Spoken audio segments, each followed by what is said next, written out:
खेती को एकदम भी ग्राउंड लेवल से रिफॉर्म करने के लिए सरकार ने प्रधानमंत्री धन धान्य योजना की शुरुआत कर दी है और इस योजना के तहत किसानों के जीवन में धन भरने की भी कोशिश की जा रही है। कैबिनेट ने 16 जुलाई 2025 को ग्रीन सिग्नल दे दी है पीएम धन धान्य योजना को और इसके जरिए 1,70,00,000 छोटे किसानों की उम्मीद बनी हुई है। तो ये योजना है क्या, इससे किसानों को क्या फायदा होगा और किन सेक्टर्स को फायदा मिलेगा, इसकी डिटेल में जानकारी मैं आपको दूंगी। इसके लिए आप वीडियो के अंत तक बने रहिए। लेकिन उससे पहले अगर आपने अभी तक चैनल को सब्सक्राइब नहीं किया है तो फटाफट से कर ले।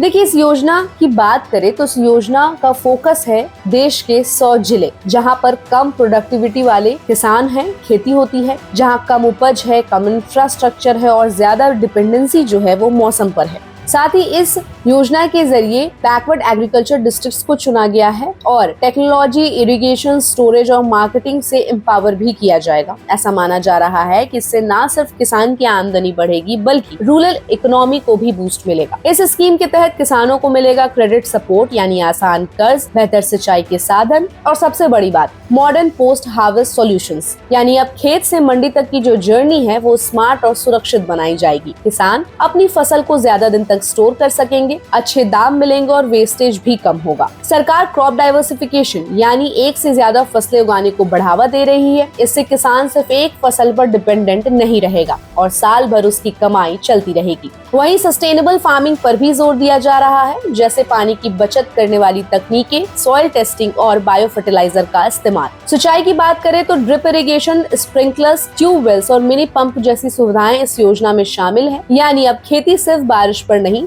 तकनीक और प्लानिंग पर चलेगी। साथ ही पंचायत और ब्लॉक लेवल पर स्टोरेज यूनिट्स और कोल्ड चेन्स बनाए जाएंगे ताकि किसान सीधे बायर से जुड़ सके और बिचौलियों से बच सके। अब बात करते हैं रूरल एम्प्लॉयमेंट की। तो इस योजना से सिर्फ खेती नहीं, रोजगार के भी नए रास्ते खुलेंगे। जैसे जैसे स्टोरेज, पैकेजिंग और प्रोसेसिंग यूनिट्स तैयार होंगी, गाँव में machine operator, technician, supply chain staff जैसे नए जॉब्स आएंगे। यानी किसानों के साथ साथ गाँव के युवाओं को भी लाभ मिलेगा। इस योजना की खास बात यह है कि इससे अलग से फंड करने की बजाय एग्जिस्टिंग स्कीम जैसे पीएम फसल बीमा योजना, केसीसी यानी किसान क्रेडिट कार्ड और नाबार्ड जैसी संस्थाओं से इंटीग्रेट किया जाएगा।